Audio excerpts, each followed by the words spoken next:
Welcome to the Christian Indie Writers Podcast, where we inform, encourage, and support Christian indie writers on their journey to publication. My name is Christina Catane, and I write in multiple genres, including Christian dystopian fiction.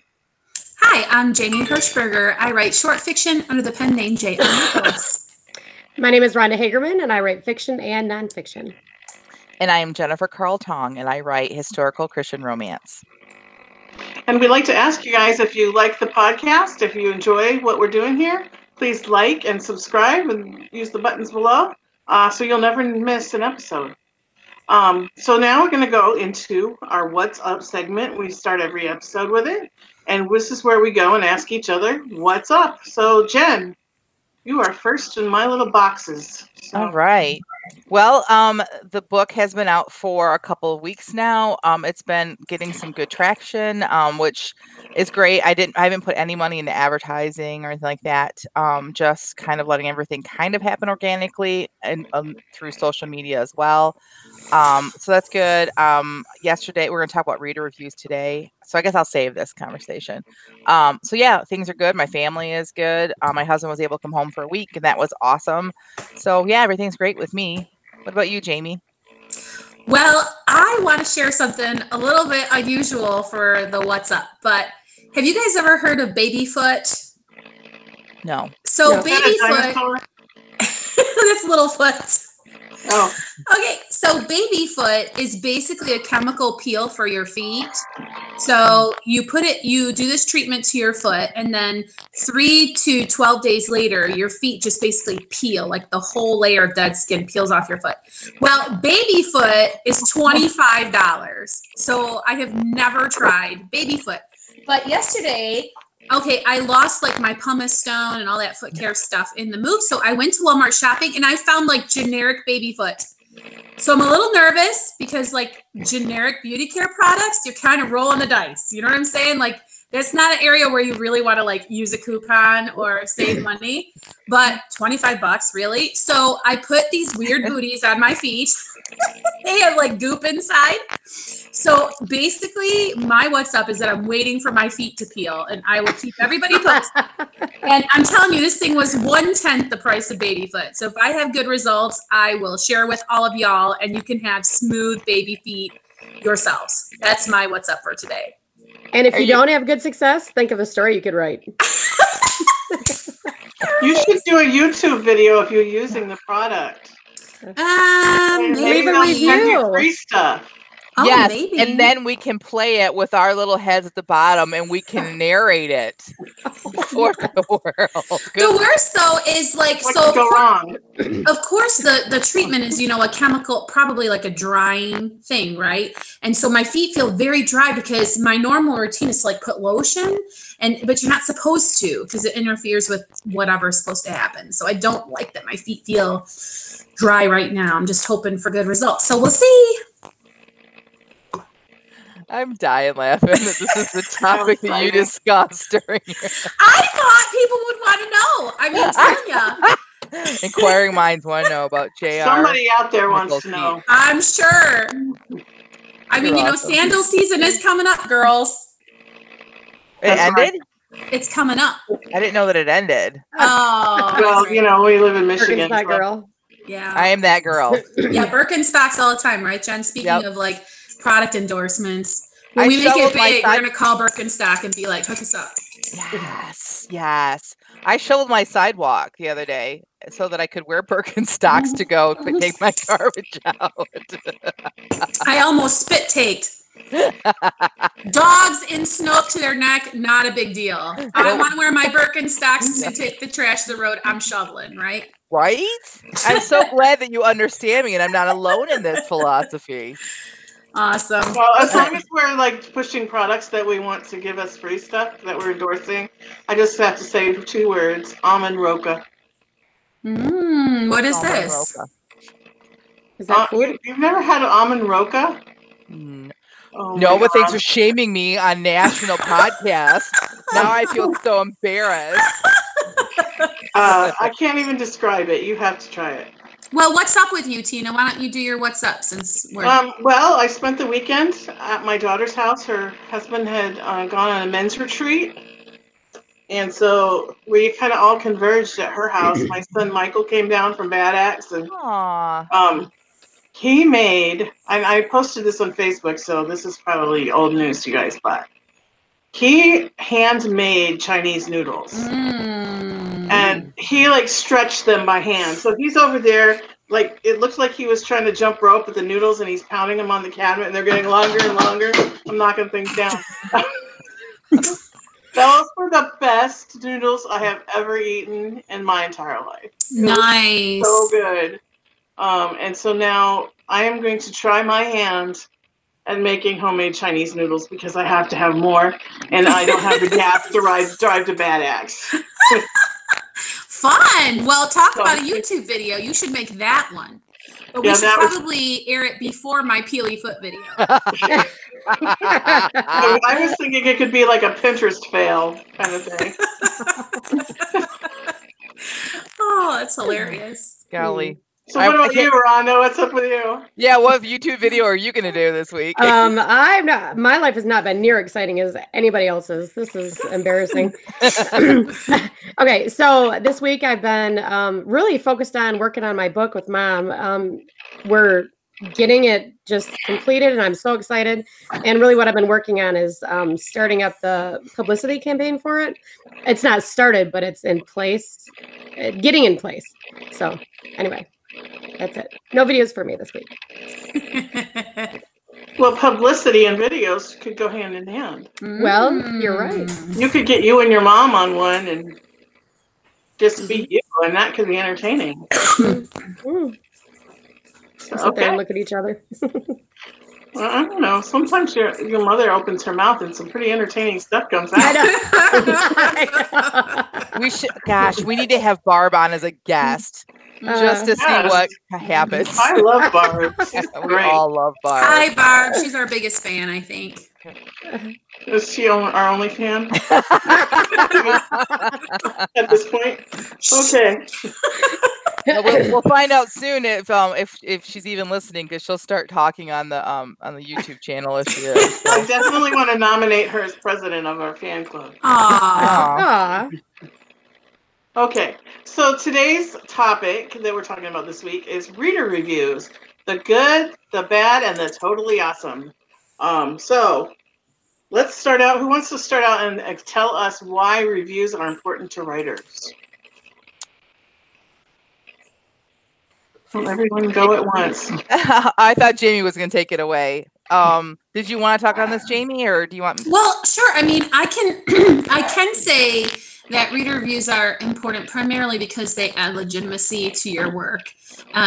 If, for example, this morning I was shopping for an electric kettle because my husband took my old one on the road, which I was happy about because now I get to shop for an electric kettle.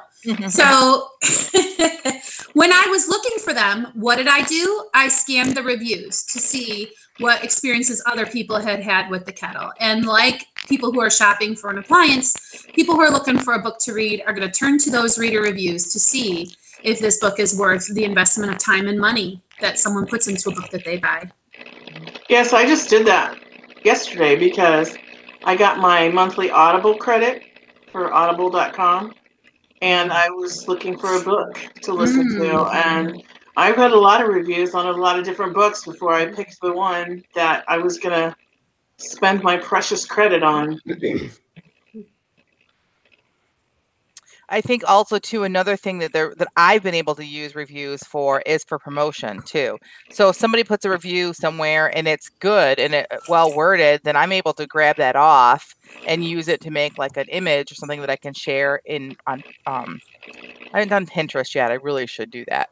But on Instagram, Twitter, I actually kind of put it all over the place, especially if it's something that's like exciting, to me. Like recently, this last week, now everyone knows I just released a book, my first one, and I got my very first review from a total stranger.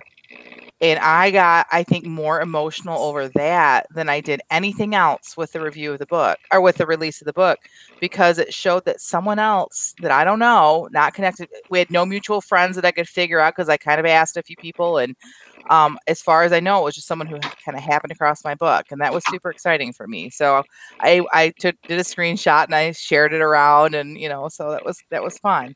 So Yeah. It helps with that too. You get lots of really good feels when you read those good reviews for sure. And then, like you said, they can be a promotional opportunity. And we talked about this when we were planning, Jennifer, and you said it would be important to differentiate for our listeners what we're talking about today. Like today, we're talking about reviews from readers, right? Yeah. And you were saying that's different than like a third-party review. Yeah, so elaborate on that a little bit. Okay, so reader reviews are from like literally what it sounds like. They're from readers. When you go onto Amazon, Barnes & Noble, Goodreads, and you see those reviews, those are people that have read the book, just normal everyday people, and they put their opinion about what they've read. There are also professional reviews that you can, or called third-party reviews, book bloggers, trade magazines, people that they make a business out of doing reviews. And those are important as well, but that's not what we're talking about today. That's a whole nother podcast that we do want to discuss eventually when we kind of like maybe get involved in that a little bit more than what we have already. So today we're talking about reader reviews. Now, another thing before I forget, did anyone mention about we've said promotions that we can use them ourselves, but there's also other companies out there like BookBub and FreeBooksy and different companies like that you can pay for promotions, but some of them will not let you pay for promotions unless you have a certain number of reviews as well. Right, because they want to know that the books they are promoting to their readership are quality books. So they want to see that you have, a dozen or so positive reviews on your book before they will consider putting your book on their reading list for their people who subscribe. And instead of getting discouraged, and I've seen lots of writers get discouraged because BookBub won't, or in other places won't even look at them because they don't have enough reviews, they should be encouraged, because once they finally get enough reviews and they pay for the BookBub like promotion, the people that your promotion is going out to are a good type of people, because BookBub has taken care of them. They're not sending crap out to these people. These people know that BookBub is going to give them some good quality suggestions, and so you're going to get some hot leads from that. So that's it's actually something you should be encouraged on. That if there's a promotion company that makes you wait until you have some more reviews, that's my opinion. So are all reviews valuable, even the negative ones? Yes. That's a good question. My answer is yes. When I look at reviews, if they're all positive, it makes me lift an eyebrow. Like, really, there's got to be someone that's not happy, especially if there's like 100 of them. And I've heard other well-established authors say, be excited when you get your first negative review, because now you're legitimate. And it's a psychological thing when people look at whether it's a book or a toaster or an electric kettle. There's a psychological thing that if it's all positive, we are skeptical. And if it's all positive, then you're possibly just hitting the echo chamber, or, Jamie's biggest fans of people who would just buy and compliment you no matter what you put out. So getting a negative review almost is like, wow, your book is the worst book I've ever read. Oh, you've read my book? You know what I mean? So already got the money. And this is not in our outline, but I know I've talked about it, and I would like to bring it up kind of quickly too, is that so recently I read a book. It was the third in a series. I'd read the other two. They were just okay. They weren't like fabulous, but they weren't bad. And I was looking for a quick read. I knew these were shorter books, and because I like to just read a lot. And so I downloaded the third book because it was in Kindle Unlimited, and I started reading it, and I was like, oh, and I kept reading it, and I was like, ugh. And then I checked the reviews, and they were all positive except for one. I finally finished the book. I read the one negative one at this point because it wasn't a very long book, but I did muscle through it and I read it. And all the reviews were so ridiculously positive that I thought, did they actually read the same book as me? And then I read the one negative. There was 34 positive, one negative. And the one negative said, I don't know what book everyone else read, but... And then they detailed what was wrong with the book, and it was obvious that this person had actually read the book. The other ones were so generic, I don't think they read it. And so to me, I know that there are companies out there that you can buy reviews from. And quick note to those of you that are watching this or maybe are thinking about it or have seen advertisements or have been approached through email or messenger from these companies, do not do it. It is against Amazon's terms of contract, right? Their TOC, terms of service, TOS. Do not do it, because if they catch you, they will take down every single review you have ever gotten, even the legitimate ones, because they're not going to take the time to figure out which ones are legitimate and which ones aren't. They're going to take them all down, and they may even suspend your account. It is not worth it. Not at all worth it. So here's the quandary I was in. I really wanted to give a negative review because the book was that bad. But there's kind of this unspoken author code that you don't give another author a bad review because it's just kind of an unspoken thing. But it was that bad. I wanted to. So I was really toying with it. And I decided not to give the review because I felt like it would give more legitimacy to the book. By giving another negative review, it's showing that, well, you know, there's negatives and positive. I'm going to read it. I'm hoping that when people see it, they read that they can see through it. So plus, I also do feel like I didn't want to give a negative review to another author. I understand that. And I think that because of you just kind of overall having a distaste for the book, it would be a little bit different than, say, let's say you read a book and there's just consistent grammatical error or something that you could point out to the writer in the review that might help them. Now, as authors, I think a better channel would be to try to find them somewhere on social media and send them a private message. Like, I was reading a book one time and in the very first look inside, there was a typo. That's what it was. I was just doing the look inside.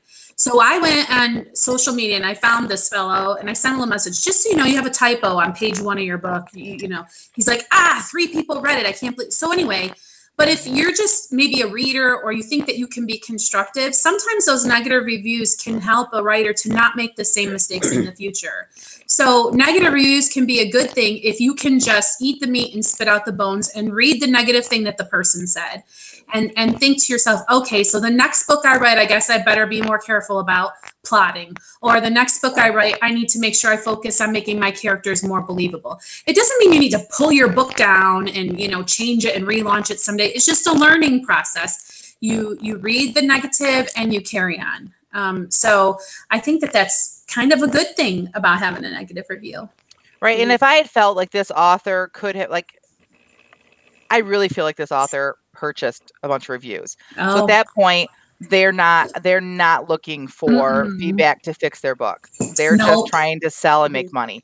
I agree. That was the other thing that helped me to make the decision. But if I had read this book, I read the first 2 and then get to the third one and it's not edited, the plot doesn't make any sense. It's clear that they didn't make sure they connected all the dots. Like, there are things left hanging. There are things that, like, at one point there should have been a chapter break and there wasn't, because she's standing talking to one person, he walks away, and the next thing you know, she's standing talking to another person. And I thought, oh, okay, well, that person just kind of showed up. All right, I'll give her that. And the writer's a female. I'll give her that. And then I kept reading, realized that like 3 days had passed. Like, that's a problem. And an editor would have, even a beta reader would have caught that. So clearly, like, she's just trying to make money because, you know, but if it had been different, if I'd read the first 2 books and she had, the third book was just like, oh, you've got some issues, I would have probably reached out to her, but I didn't bother in that situation. So, but yes, Jennifer, I agree. Why wouldn't you leave a negative review for another author? Because I feel like it's just kind of this unspoken code, and maybe not everybody agrees with me. I'm sure not everybody agrees with me, but I feel like we as authors know the blood, sweat, and tears that go into this process. And I'm making a huge assumption that she bought reviews, but if you guys were to read the reviews and the book, I think you all would join me in that assumption. But it's still an assumption. Right. Well, my question is, you say it's an unspoken rule, so you had to have heard of it somewhere. For some reason, people don't do it. Right. What is the basic reason for that? Because I've heard it from other authors in different Facebook groups and on Twitter and things like that, just in communities that I'm in. Because we all know the sweat and the blood and the tears that go into writing a book. and it's not easy, and we are going to make mistakes. We will all find out when we put our books up there. Like, my book was finished and I let someone read it after a lot of editing, and she found more mistakes. So Mhm. it's hard. So rather than call them out publicly, you would do like what Jamie did. Okay, so more of a That's- fraternity kind of thing. Yeah, I think so. I think we're all part of this together. I think also, if you're not careful, you can come off looking like a sour grapes person or like a petty person. So if you're an author tearing down in people's perception, going around tearing down other people's work, then it kind of makes it look like you're trying to make your flame burn brighter by blowing out someone else's. So you have to be careful because, you know, the brand Jennifer Carl Tong is running around chopping off people at the ankles. It just kind of doesn't do good for your author image. Now, I think if you write under a pen name like I do, you might have a little more liberty in that way or something. You just have to be really careful because, again, it's kind of like, you know, Stephen King running around, you know, putting negative reviews on James Patterson's stuff. It just ends up looking kind of weird. Do you know what I mean? It would make Stephen King look bad. Yes, that's what I'm saying. Even if he's telling the truth. Yes. Isn't absolutely. that weird? I mean, it's really just kind of a perception-y thing. Do you see that, Rhonda, or do you think that that's... No, I agree. I just wanted a little bit more explanation about why. But as far as Stephen King goes, I think he's got enough street cred where it would probably be seen as constructive criticism. Yeah, and I mean, I think people would be happy if he even said anything about it. If he read my book, you could say whatever you want. Yeah, but James Patterson has street cred too, so that would just turn into a fight, I think. Oh, So yeah. I feel what he's saying. If it was my book, I'd be like, oh, I'm gonna listen to everything he says. Yeah. So it is interesting. I mean, like, what do you guys think about that? Like, your own author brand, like if you're leaving reviews, do you know what I mean? So then I feel like, well, then do better, J.R. Nichols, if you think that, you know, Susie Q's book is so bad. I don't know. What do you guys think about that? Mm-hmm. I'll be honest, I'm a little nervous about leaving reviews on books anymore, even if they're positive. Because I feel like it needs to be very well worded, because now I have an author brand. So I just read I've been reading another author who's a independently published Christian author. That's why I started reading her, because I wanted just to see what was out there, you know, and it's good. I wouldn't say it's great, but I enjoyed it enough to read the series. Again, they were very short. But then my author brand is out there, and I say I enjoyed reading this book, and then all the people that follow me go over there and read it. What if they don't enjoy it as much? So that's still something I'm trying to figure out, where that fits into my how to write an honest review that compliments without over complimenting, I guess. Maybe, I don't know. I'm still trying to figure that out. Well, and it's That's tricky. why you don't really see authors giving book reviews. They would probably be more along the lines of the third party review.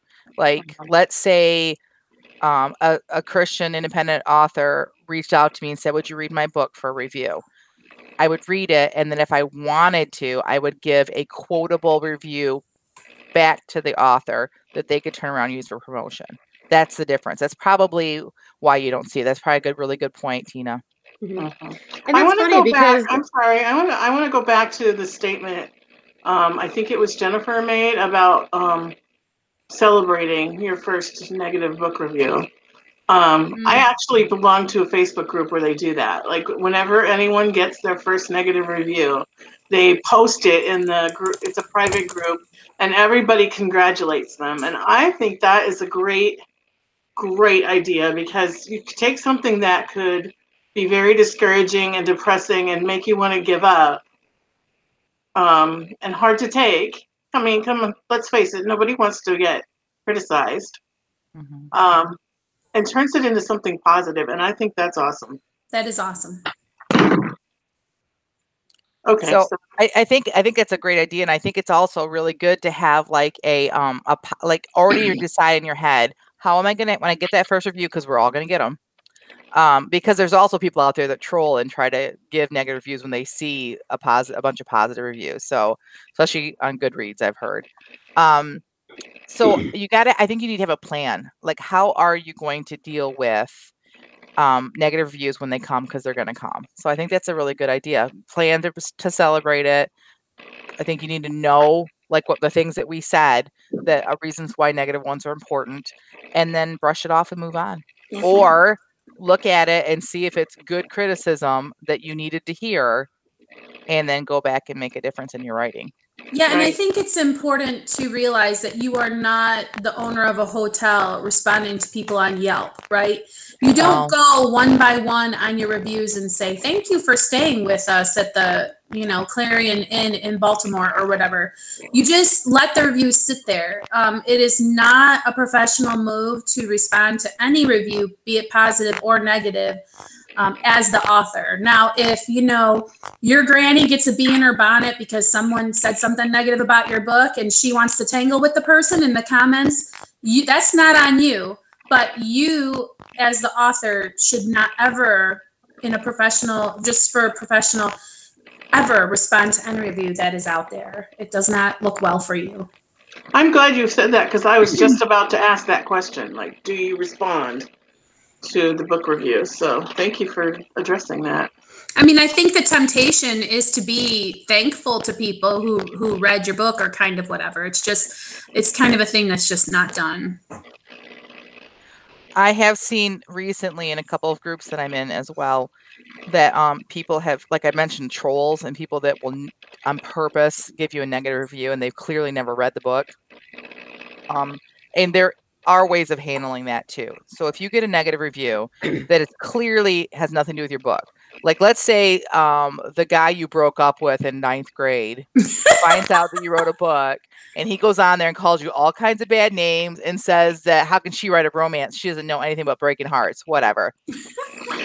Or let's say somebody goes on there and they clearly haven't read it. They're and I've also heard of someone goes on the review and gives spoilers. Oh yeah, they do that. Yes, to be.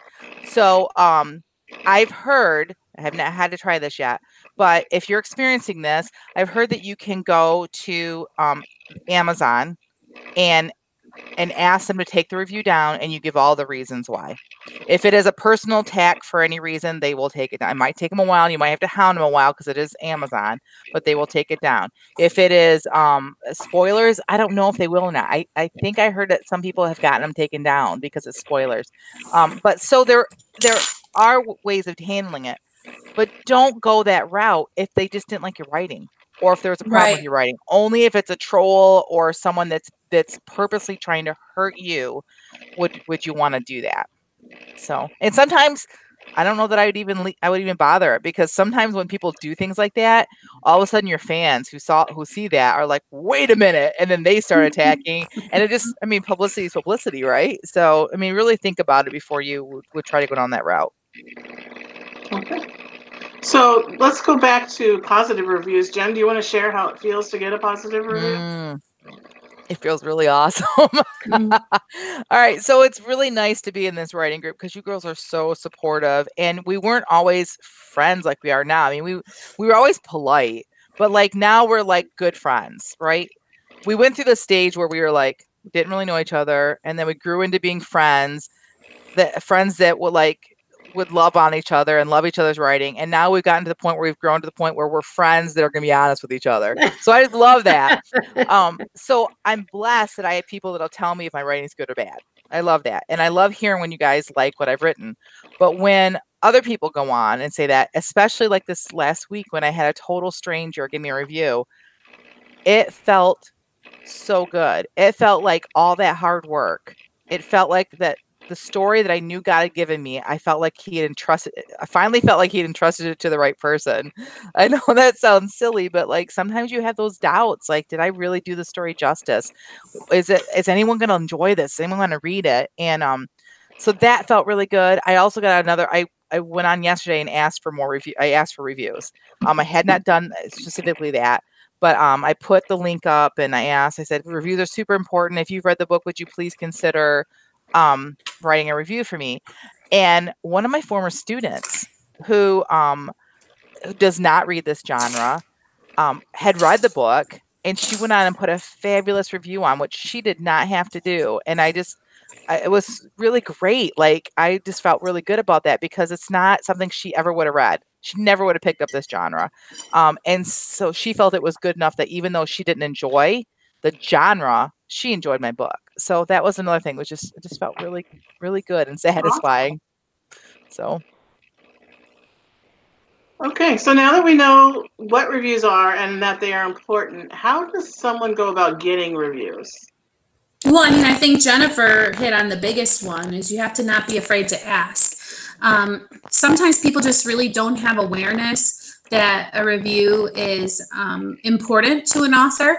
And I think that anybody in any period of time that is listening to my voice right now, who does not actively have a book that they are personally seeking reviews on, would be very helpful to other writers if they would just say to people, what's the last book you read? Did you remember to leave a review?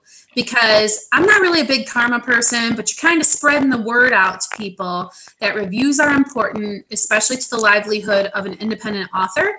And hopefully by the time you have your own published work, the word will have spread enough to where that advice will come back to pay you, because I really don't think people get it. And especially people who are not writers, it just might not cross their mind to go back and read a review, especially if it was enjoyable, but then they moved right on to the next story.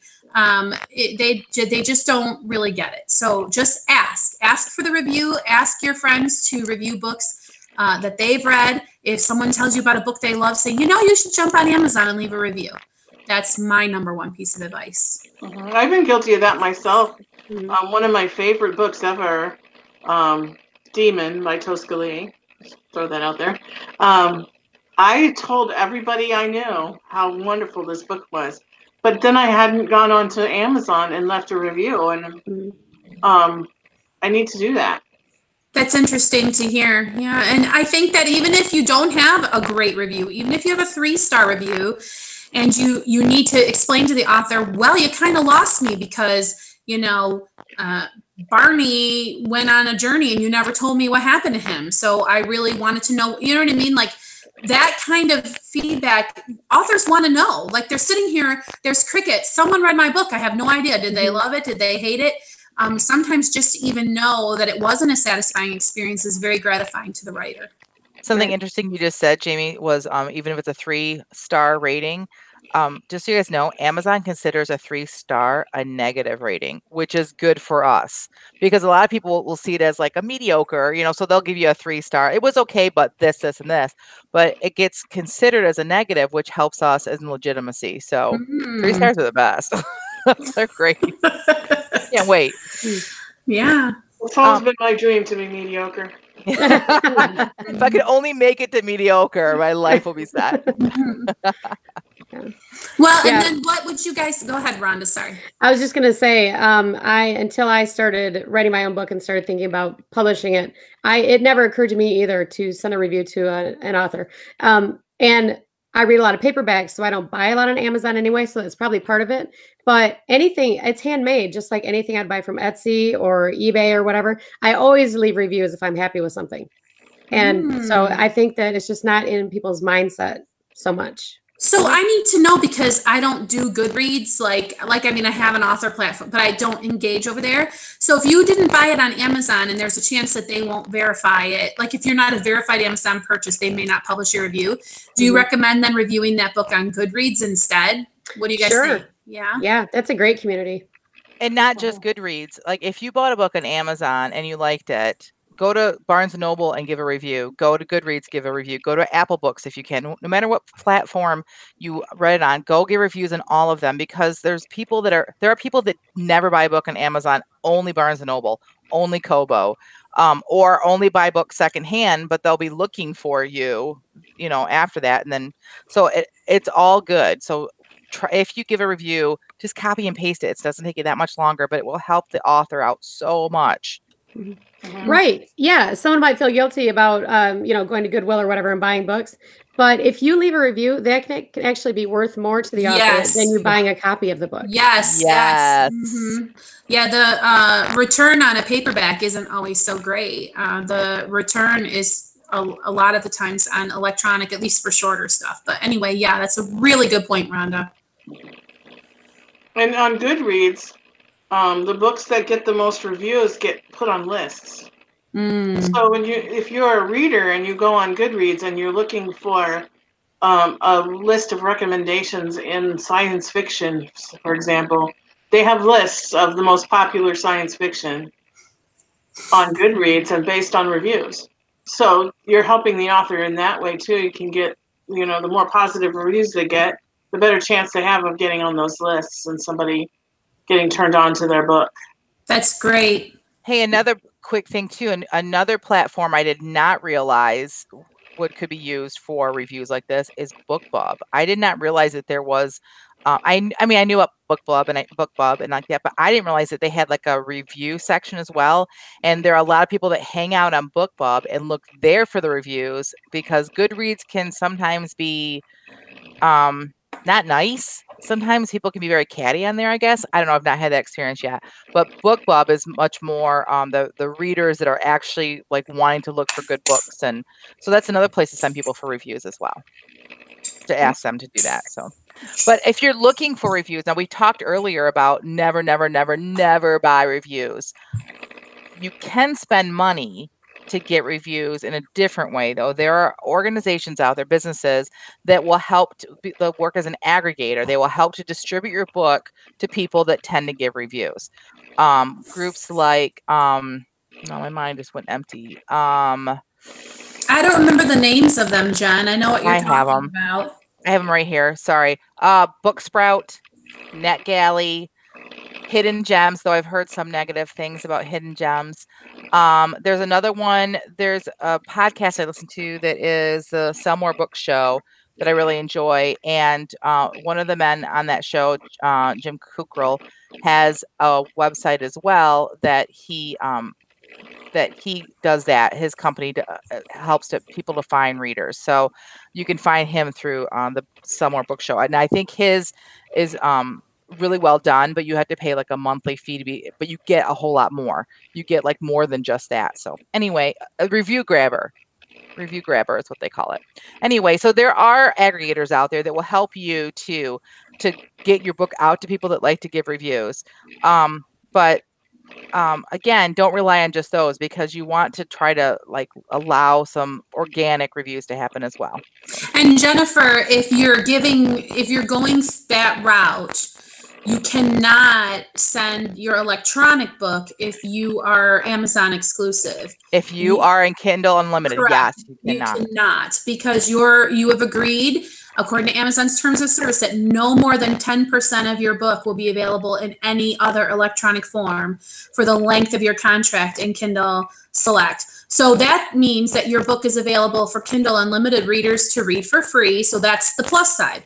The negative side of that is they have put you exclusive, in other words, that you cannot distribute that electronically elsewhere. And the whole Amazon exclusive versus publishing wide is a discussion I think that we should have on another podcast episode.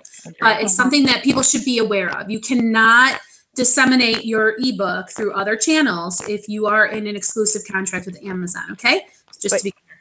Here's how you get around that. I am going to be releasing book 2 of my series in late April, early May. About a month before that, I'm going to make it available to reviewers.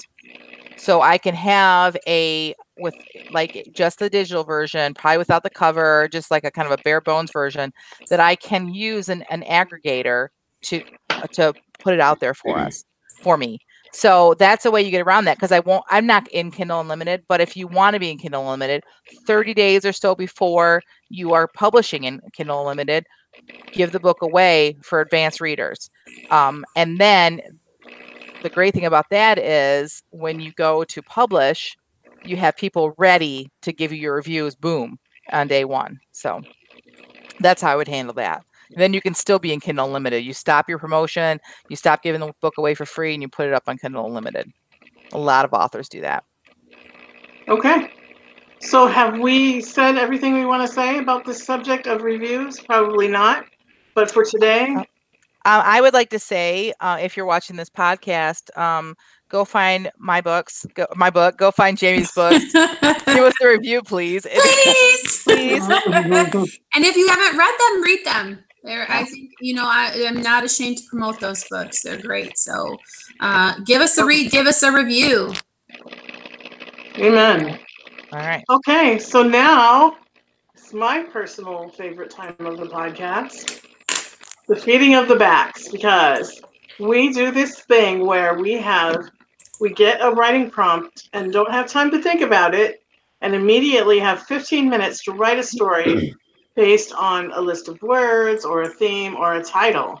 So we actually did our writing yesterday. We normally do it right before the podcast, but Jen had this idea for a title that we could use, and we were not supposed to have time to think about it. So we went ahead and did our writing yesterday. They were Wait, what are afraid you I would teaching? have more time than they did to think about it. She probably I- did have more time, because how long was she thinking about the title before she told us? About 90 seconds. Yes. So mine is gonna Yeah. be so much better. Mine's gonna be Just 90 seconds confess. worth of better than yours. Should we need to Yeah, give her a and- handicap? Because in the past I have sucked up extra minutes. I will say that a couple of the ladies here had a few extra minutes to this time. So it was more like a 20-minute sprint for us. So My computer died. I had to go get my cord. So that was like 15 minutes right there. She didn't say who. I know you outed Yes. yourself. She's looking right at me. Fun. So anyway, normally yeah. we only take 15 minutes. This is like a 20-minute thing. That's all. Yeah, and so this isn't a normal critique. We're just going to give positive attaboys to each other because, here we are making all these excuses for why it isn't as good as it could have been because we only had 15 minutes.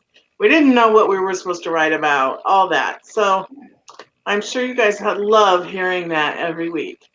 But anyway, have we figured out who's going to go first? I have Jen first in my little row. Sounds good to me.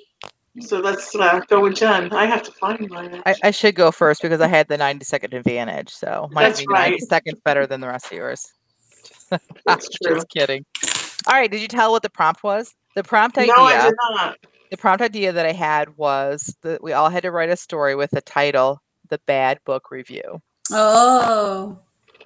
You say that like you're surprised. Were you not with us yesterday, Jamie? Did you not do this? I don't know. You put on your glasses and suddenly I was a kindergartner at story time sitting on my little circle for rug meeting. And so I just reacted the way that I would have in kindergarten. Just, I don't know. I'm going to be a fun elderly person. That's for sure. We had those blue mats. Did the ya? rectangular ones. And I think we had to lay down. Okay, here's how weird I am. We had nothing like that. And as an adult, I saw that other little kids had like a circle actually in the carpet, or they got to go and get, and I'm like, we didn't get that. And I was like jealous, retroactively jealous that I didn't have a carpet for It circle should be. That's awesome. All right, go ahead, Jen. All right. I like that I'm a teacher now. Used to call me the librarian. Yeah. Mhm. With an adjective before. It's the turtleneck. The teachers wore turtlenecks. It was cold today. The Bad Book Review by Jennifer Carl Tong. She hadn't expected every review to be a positive one. To be honest, she didn't expect very many reviews at all. Most of the author Facebook groups she had been a member of over the past several years as she wrote her novel were full of posts extolling the agony that new authors face while trying to encourage readers to leave reviews. So the five-star reviews Jennifer had received since her book launch were a pleasant surprise. It was exciting to see that not only were people reading her book, but they liked it as well. It blessed her to read the reviews until the sixth one posted. At first, she thought she read it wrong. The person's name was Judith. Not an entirely unusual name, but not a common one either. It was, however, her mother's name. Oh. But after seeing the rating, she knew it couldn't be her mother. 1 star. 1 star? Every other rating was a 5-star. Albeit most of the other reviewers were from family and friends, but there was that 5th one that was a total stranger who gave her an absolutely glowing review with a 5-star rating. Their opinion wasn't swayed by their personal opinion of the author. So clearly this 1-star person was nuts. And clearly it wasn't her mother. Her mother would give Jennifer a 5-star on a grocery list she composed that morning. Nope, must be another Judith. But then she read the review. Sorry. My mom was going to so kill me. Hi, honey. Just finished your book. Call me.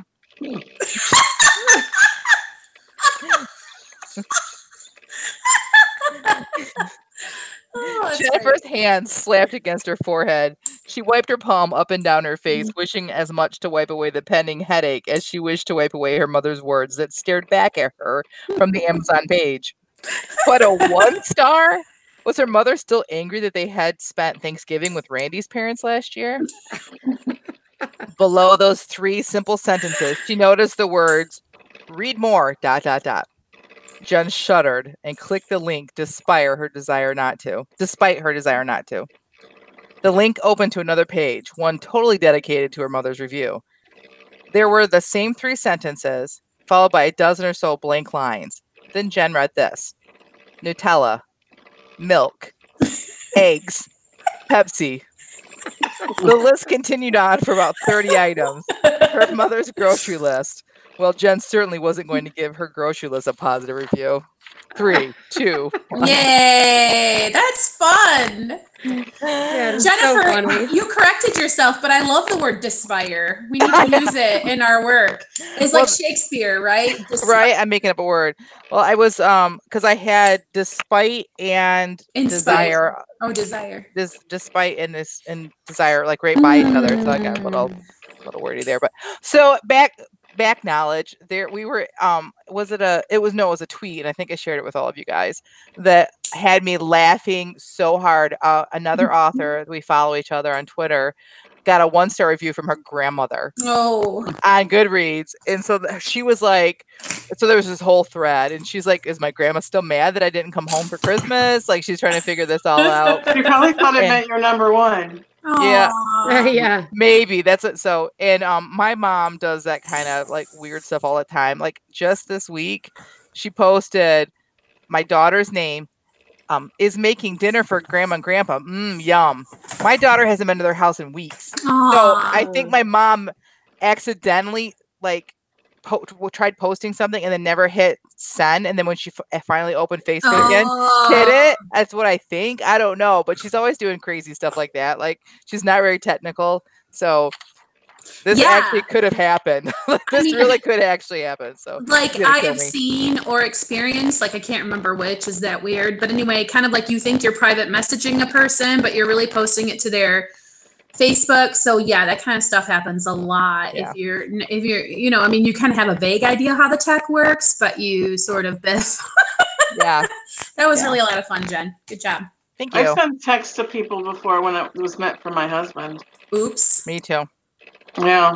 I received a text from a man once that was meant for his wife. And and I was like, and then immediately, like within probably 30 seconds, all caps, oh my gosh. And then another one, that wasn't meant for you. Like all these like little short ones. And then he immediately called my husband, like almost in tears. He's like, I did not mean to do that. Oh my gosh. I respect you and your wife. Like he was like so nice about it, but it was like, Yeah, it was one of those kind of texts that I sent to. Luckily, it was one of my children that I sent it to. That is not lucky for your children. No, that's not lucky. lucky for me. Yeah, they were like, "Oh, mom." that's the best. My daughter's 30. She should know like how she came to be. Welcome to the She Christian doesn't Indie need to be Writers reminded. podcast. She doesn't need to be reminded. No, let's kind of change the subject. So All right, I'll whose go turn is it? next. I mean, Yep. Tina can't go next. Why not? okay. So the bad book review by J.R. Nichols. I don't want to see this movie, I said. Well, it's a bit late to tell me that now, Jerry said, stuffing a handful of popcorn into his mouth. I did tell you. When? When I read the book. You read the book? I sighed. Don't you remember that review? What review? Just a second. I expelled a fake cough to cover the sound of cracking open my can of diet soda. I slid it into the cup holder, fished out my baggie full of cocoa roasted almonds, and then turned my attention back to Jerry. Don't you remember that review I was agonizing over a couple of weeks before Christmas? Oh, yeah, you kept having to pare it down because you exceeded the word count limit. Yeah, that one. I do remember. I remember you agonizing over it, and every salient point of your critique was such a restrictive character limit. Right. You made me read several incarnations because you were worried you were coming off too harsh in one, and in the other, you felt like you were letting the author off too easy. Yes, you remember. So what did you end up posting eventually? I can't remember. You left town before I decided? Oh, okay. So what did you end up posting? Nothing. Nothing? No words at all? No, okay. But what about all that stuff you said about saving readers from spending $15.99 on a flaming pile of turds the way you did? Keep your voice down. My voice is always down. You're the yeller in our relationship. Jerry, you're missing the point. The point is, I do not want to see this movie. So why are we here? You seem to have your heart set on seeing it. So are we fighting now because I wanted to see this movie? We are kind of in a fight, yeah, because you remember that I didn't want to see it.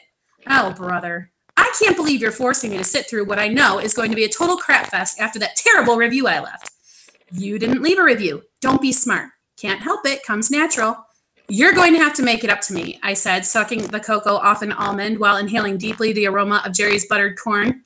How could I possibly? Came his response. You are going to take me to see that play Greta is in. Absolutely not. Come on, it will be fun. It's a revival of Hair.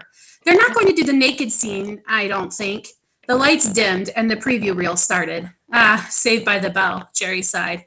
This isn't over, I said. Shh, Jerry said. I need to watch carefully so that I can write up a review later. I rolled my eyes and gave him a playful slap on the arm. Jerry's back. Jerry's Yay! back. Is that it? Is that the end? Yep. That was so Oh. Is Okay, she first pregnant of all- this scene? good. Oh, Is she yes, what? she needs to be. Is she pregnant this scene? Maybe. I was thinking of her just not wanting to eat popcorn, so she brought other stuff. So I think that you're probably following me around. I'm really convinced because it was just last week I was at the movies and everyone's having popcorn and I'm eating not cocoa covered ones. I'm eating the wasabi almonds Oh. and trying to convince Gosh. myself that they're so much better than the butter popcorn that my husband has his greasy hand all dug into. Might I also add that Jerry eats a lot of popcorn. Wasn't he set up popcorn in his mouth the last time that you wrote about him? Maybe not, but Oh, that's funny. gosh, I just love this voice. I love Uh-huh. these characters. And Me like, too. if you don't write like a whole series that I can just sit down and devour every little detail of their lives, I'm going to be so sad. Just I'm love it. glad. I was really happy that he was back. It was not going to be Jerry, but then I'm like, oh, it has to be because she's obviously a mess about this. So Which anyway. would make sense if she's pregnant right now, like and being all like, you know, and not wanting to eat the butter popcorn because of like all the artificial stuff in it, maybe because she's all into like the healthy and being the right kind of mom kind of a thing, you know, blogger ish. So that would make sense, but I love it. I'll shut up. Very now. good. Awesome. Okay, Thanks, guys. Rhonda, we need to flip a coin. Who's going next? Oh, you can go if you want. All right. Okay. The Bad Book Review by Christina Catane. I need to make this larger because I'm not young anymore and I can't see. Shall we pop open the champagne? Asked Mark in his decidedly posh British accent. I shrugged my shoulders, wondering if he realized the bottle he was holding was actually sparkling white grape juice. Come now, chin up. This is a moment to celebrate. Your very first 1-star Amazon review. This means you've made it. You're an author, and someone besides your mom has read your book. I guess, I said, jumping up a little when the cork popped and went flying across the room. Mark poured a glass of the bubbly liquid, handing it to me before pouring one for himself. Before we toast, you absolutely must make a speech, he said.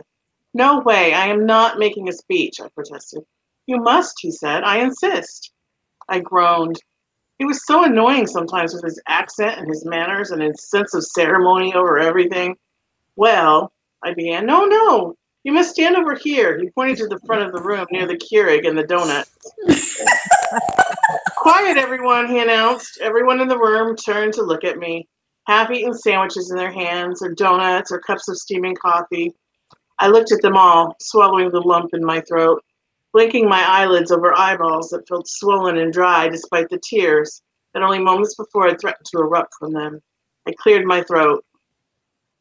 I would like to thank the absolutely horrible person, the complete jerk, the bane of all things literary, who decided to read my book and declare it unworthy of him publicly for all to read on Amazon.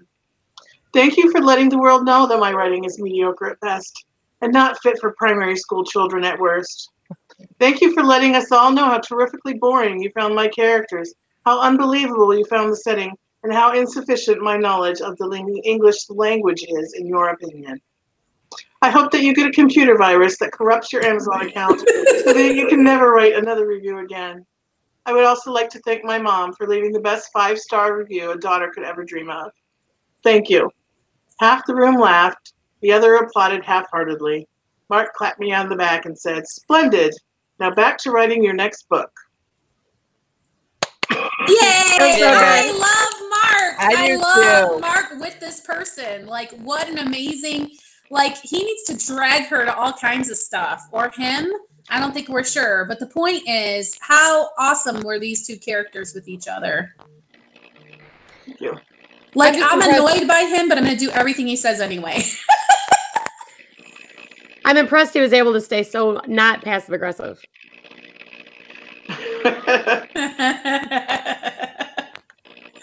Yeah, I I love the really, speech. really love that. You love what? The speech was awesome. Mhm. Like very, very funny. I enjoyed that. Yeah. And I totally love that we were in the break room without her saying we're in the break room, right? Yes. She Yep. just basically painted a break room for us, and it was really masterfully done, actually, for 15 or 20 minutes or whatever. Great job. Okay, All right. that makes it Rhonda's turn. Okay, here's my 4 paragraphs. I just want you to know that I started way too broad, so I didn't actually get to the book review, but you'll find that out. Okay. The bad book review. I finally did it. I've waited so long for this moment. I'm a real author. All the pain and struggle since puberty that I've gone into making the stack of bound papers that sits here before me. Years of scenes flash before my eyes. Visions of me as if I'm floating above myself on a cloud. There I am, 13 years old and huddled on my bed, pulling the package of cupcakes I had smuggled out of my purse, trying to keep the cellophane wrapper from making too much noise, and alerting my little brother to the chocolatey delight I was about to enjoy. Here I am again, this time about 16 years old, sitting on the floor of my bedroom, unwrapping a pair of perfectly matched Twinkies. I noticed 2 other wrappers on the floor next to me, already empty. My face is streaked with non-waterproof Wet n Wild mascara, and my sketchbook is open to a chalk drawing I've just scribbled out. Yet another scene shows me slamming the door on my fiance's face. That face. In that scene, I'm sobbing, but manage to stumble to the freezer and find a spoon. The scene fades out, but I remember that night, and that the pint of Rocky Road was empty within the hour. Oh, the irony. Rocky Road. That's it. Good. Oh my Oh, You see why I needed more time. yes. You needed like another 20 days. Yeah, I'm going to finish it. Yeah, this is great. Wow. The non-waterproof Wet n Wild. Oh my Yeah. gosh. Like Have we all been there? transported. Yes, you transported me. That was so good. So good. Really good, Rhonda. Gosh. And the Man. Twinkie first, girl. Are you writing about me? Seriously? Like I could throw back Twinkies like there's no tomorrow. Oh, yeah, for sure. They put them in single serve packaging, but really it's just a little bite, really. So you need like 7 or 8 of them before you're good. I thought the whole box Definitely. was the single serve package. Oh, that's funny. That was fun. Yes, very good. Okay, so now that we've all read our piece, it is time for Accountability Corner. Dun dun dun. This is where we check in with one another to make sure we're moving forward on our journey toward publication. We've all set goals and shared them with each other, and so here's where we're going to check in with each other, see if we met our goals, and see what our new goals are going to be moving forward. So, shall we start with you again, Jen? You just seem to be first on my... So things are going well. No. So my goals are like up in smoke, it feels like. I need to have this book 3, finished, like with the rewrite by the end of this month, which is today. Oh Because- my. Who knew that February didn't have 31 days? Not this girl. Well, February in Michigan, to be fair, feels like 95 days. So That's true. it feels like the world's longest month, even though it's actually the shortest. I don't know if that helps my argument or not, but thanks for that, Jamie. So I am almost to my last disaster, which means I'm almost 3/4 of the way through. So we had a lot going on last week, a lot of obligations I didn't think I was going to have, and then this week was not as free as I thought it was going to be, just the opposite. And so I keep looking over at my board, sorry, my outline. So I'm a little bit on the stress side. I don't have my cover done for book 2. I don't have book 1 finished. There's a lot of things I don't have, and I'm a little stressed out. On a positive note, next month, my major goal is to start outlining, or to outline a new book for a new series, which I will start writing in April, because April is Camp Nano. So I do believe that the outline is not going to take me as long as a whole month. So I'm just going to continue with my February goals into March and pray that it doesn't screw the rest of my year up. So that's where I'm at. I could use some prayers for anyone listening to this. Well, so, okay, just to be clear, you had your other book into an editor. You're switching courses there. Yeah. But I mean, how are you, like, because this book we're talking about is not the next book you want to publish, right? No. So the next book that you want to publish, die. are you still on track with like that or whatever? I'm Pretty trying much. to kind of put a positive spin on your I situation appreciate that. to help you to not feel so discouraged, right? At this point right now, book 2 will still be able to come out in May. At this point. So this is not the end of the world. I can still probably pull a Hail Mary and win the game with what's going on. It's just going to be more difficult and a lot more work for me at this point. So, but it's doable. And now, I know that you had said, at least for the foreseeable future, you need to stay in office hours till about 12:30, because I know that Rhonda is going to be starting a little later and therefore ending a little later. Are you committing to staying to the office hours longer to kind of try to play catch up? Yes, I'm going to have to do that. And that was my plan for this week too, except that I didn't realize that every single night this week, my kids either had a concert or my mother's birthday party. Like every single night there's something going on, play practice, which means that everything else I have to do moves up faster. So plus I had some obligations with my family, my parents, my aunt that I didn't know I had. So yes, starting tomorrow, that is my goal. That until I get this book done, I will be there till 12:30. Yeah. Jennifer, do you have your Bujo synced between writing and your life? Yes. If I would actually, because I feel like it kind of overlaps with what Jennifer is doing. Like you have to try to make it all work, and you have real life also. I mean, there are some people who can do just 12 hours a day committed to their writing or whatever, but you have to evaluate and possibly move your goals or do whatever. So anyway, my accountability, I've been coming to the office hours, hooray. I've been editing my book, hooray, except, murky middle stuff. I mean, you all went through it with me if you were on the postcast last week, that I was just like, okay, either this book is really, really terrible and I'm putting it out anyway, or I'm actually fixing it and I'm putting it out anyway, because I'm to the point where it's like, I can't make it any better, and I'm not willing to put it away for another 6 months and come and take another stab at it. So, but the good news is, yes, I am beyond the halfway mark with it. I did the math yesterday. Hooray, hooray.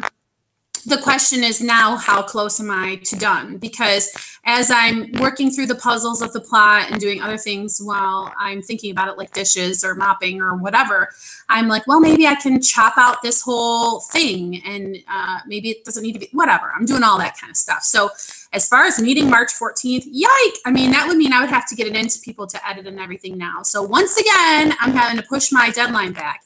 I really want to have it out in the month of March, but I cannot be any more specific than that today. So I'm just going to have to keep plugging away at it and see how long it takes me to get it fixed. Because normally you would just say, okay, it's taking me about a day a chapter, and I have 20 chapters, and so it's going to take me 20 days. But just really isn't that way, because this story has changed so much from what it was in the first draft. that I don't know what's going to happen to each of those little segments that I put into it. Are they going to be rewritten? Are they going to be just chopped out? So I can't just say, well, I have 20 more scenes and I'm going to spend a day each. So I can't really be any more specific than I'm just going to keep doing it. That's exactly what I experienced. I had 32 chapters. I can get this done in 32 days. I'm sure there'll be some chapters that are fast. I can do 2. No problem.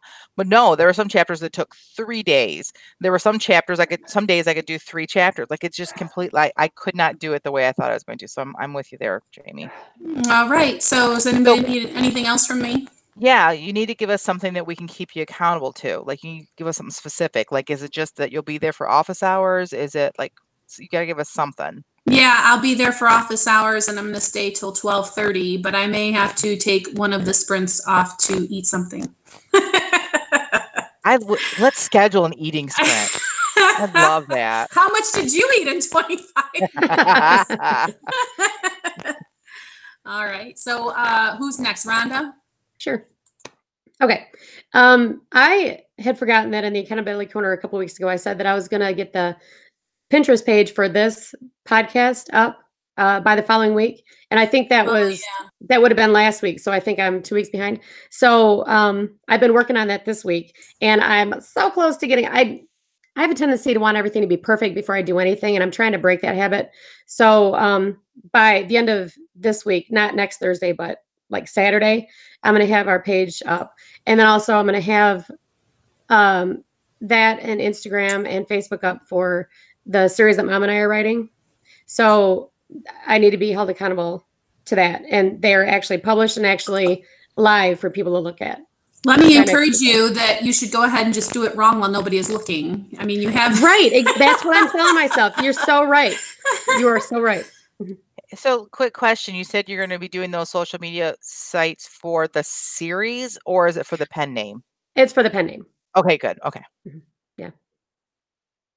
Did I tell you guys what the pen name is? No, I just was going to ask. What is it?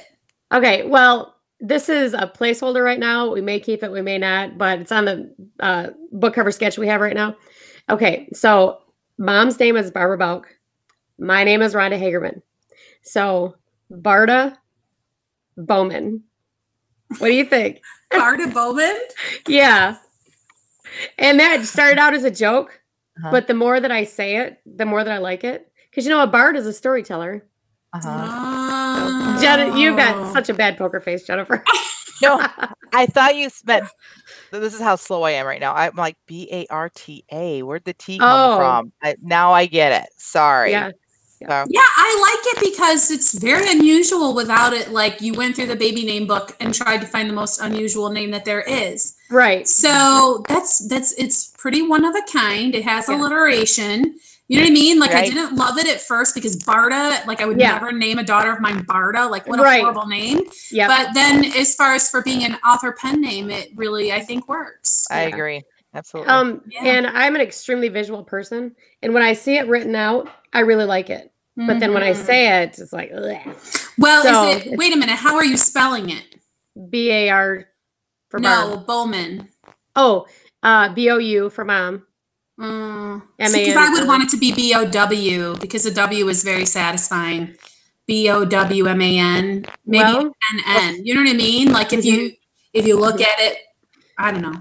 We do have that spelling in my family tree. And that's kind of why I like that name too, because that's a corruption of our name. And when I see A-U, honestly, I'm not sure am I supposed to be saying Bauman with an aw. So it's B-O-U. But they might say Bauman instead of That's true. Yeah, that's what it is. Bauk, right. Yeah, sorry. Yep. Anyways, so who cares? Whatever. Either choice is going to work. I'm just telling you, I would love to see the W. Yep. Well, next week it might be completely different anyway. So if Mom is watching this right now, she's probably going, no, that's not it. No.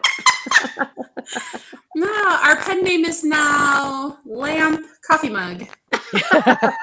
Because we couldn't around the... Yes. Did I show you my list? It's like George Glass. Right. All right, Tina, you've been very quiet during this whole period. I can't wait to hear what your That's because my computer fan is just being super loud, and so I had to mute it so that I wasn't ruining our podcast. I'm doing really good with the accountability. Tina, that's not what's ruining our podcast. Oh, It's okay. it's everything else we've been doing. Sorry, just kidding. Okay. Go ahead, Tina. I'm sorry. I've been doing really good. I'm ahead of my goals. So obviously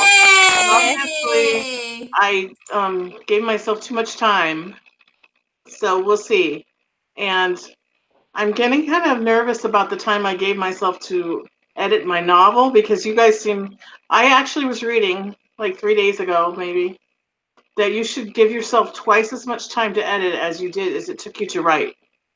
Now, obviously, I'm not going to take 20 years to edit my novel.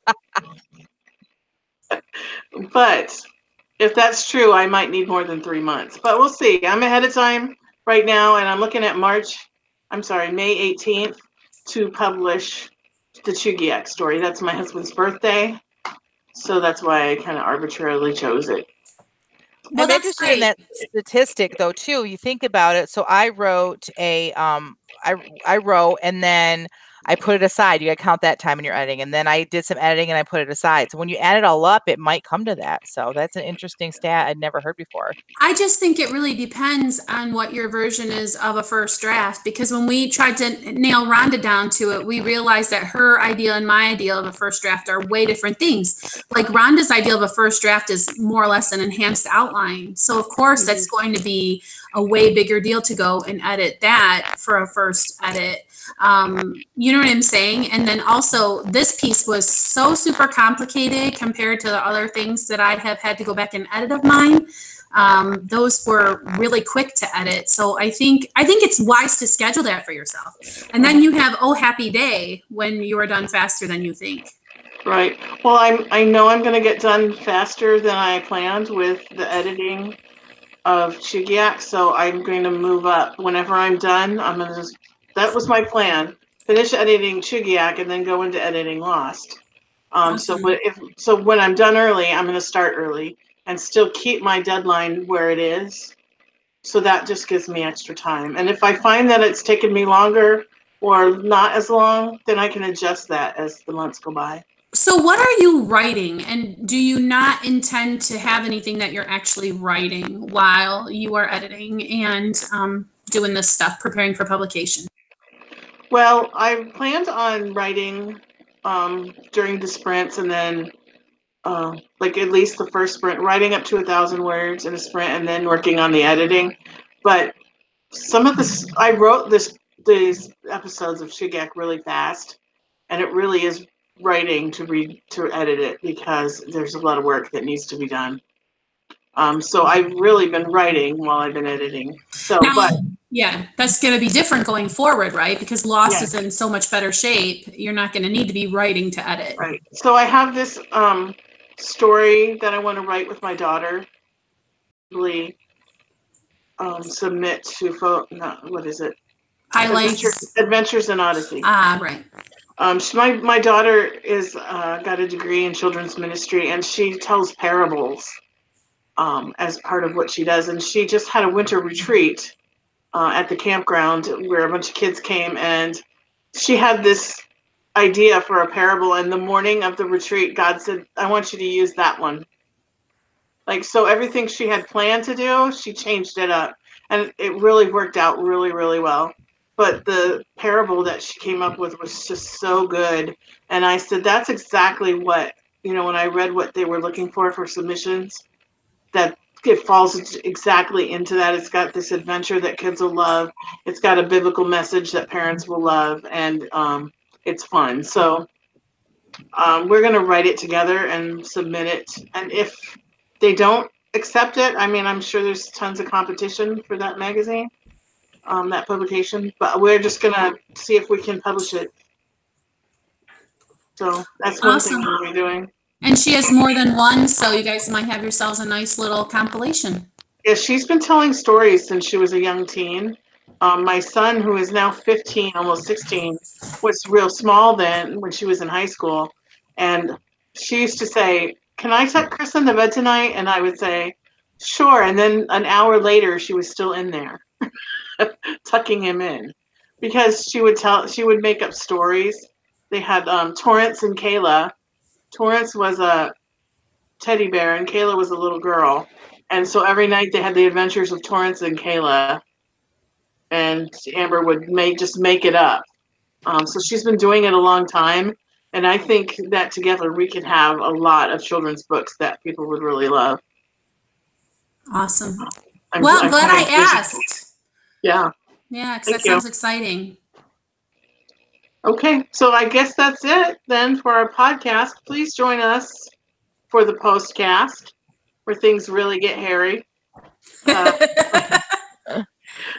We get a little crazy and we give real critiques where we give the good, the bad, and the ugly. And the really good and the awesome. So, All right. so this concludes the Christian Indie Writers podcast. So until next week, may your pen be prolific, your deadlines be met, and may all of your words honor Christ. Bye. Bye, everyone. Bye.